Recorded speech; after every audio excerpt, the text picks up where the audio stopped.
Hi, sorry you're getting dribs and drabs, but the video kind of goes off if it's been idle for a while, and even though I keep trying to take little snippets here and there, it keeps cutting off, and I don't have any editing, tool on the phone or anything to kind of piece them together, but maybe we'll do that someday. This Lake Michigan is so beautiful. I don't even know if the pictures can do it justice. It's really gorgeous. It's an average of 925 feet deep, and they said, oh no, I forget how wide it is. I forget. Just beautiful. And we're here on a Saturday. We're not in season, so the crowds are really not bad at all along here. But it is just spectacular. And you're looking down this dune, the one dune, and there's somebody walking along the shore, and it looks like you could just kind of run down the sand, but it's not. It appears to be really fine white sand, but it's kind of gravelly and a little coarse. So, people think they want to, I'm going to run. It just makes you feel like you want to run down into the water. But it's 450 feet from the overlook that I was standing on to the shore. And there's also a sign that says it may look like it's fun, but it's not. And if you go, factor in 2 hours to climb to the top again, or you will pay for your rescue.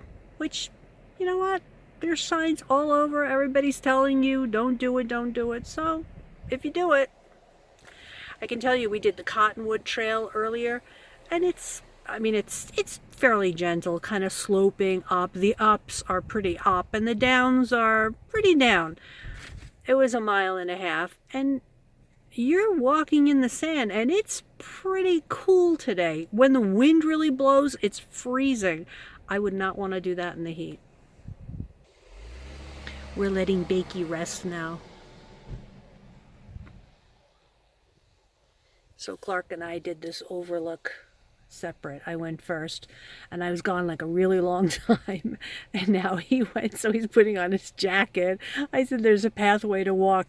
He was like, well, maybe I'll take my jacket just in case. I said, no, I really should tell you that I just stood there and looked at that for a really long time. It's really not a far walk from the parking lot, but it's so beautiful. I was talking to this old man there, and I said to him, I don't think my pictures can do this justice. And he was just awestruck. He was staring there. His eyes were wide. He was pretty old. He was like, I don't think you could take a good enough picture of this. It's just beautiful. The dune that we were standing on, where the overlook is perched, is called the Sleeping Bear Dune. They said it's been here about 2,000 years. It used to be 234 feet high. Now it's down to 100 feet high, caused by erosion, wind. They say eventually that hump, that sleeping bear, is going to disappear completely.